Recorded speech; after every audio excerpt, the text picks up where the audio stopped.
Welcome to the latest episode of Cut to the Chase, episode number 3 with my new co-host Shane Cortez. And today we're talking about how never to split the difference, right? Because you are there, right? I take a buyer, pass them on to you on auction night, and sometime you're there and you're that far apart and no one is moving.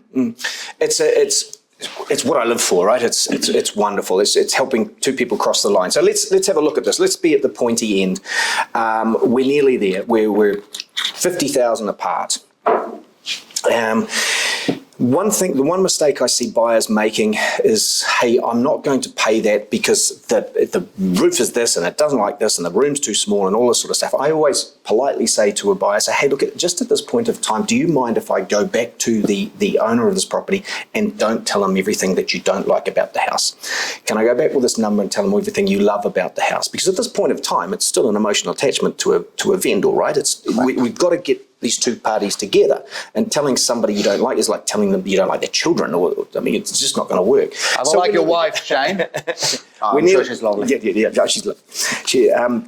We're there. We're nearly. So we've got that 50, and we're down now to $20,000 apart.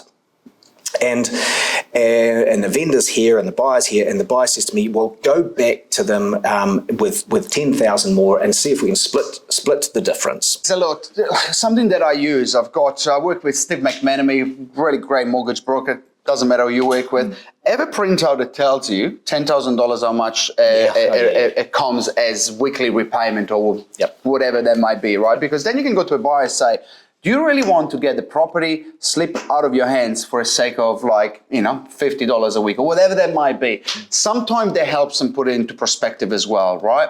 Talk about the market, where it's going to be going. Because at the moment we're having a lot of conversations say, you buy today, you'll be bragging to family and friends that you bought at the bottom of the market. So really, is $10,000 enough for you to actually start the process, get another building report, go through the whole thing just for the sake of 10 grand, right? I think there's two things to look at here, and let's be sort of down the gun with it.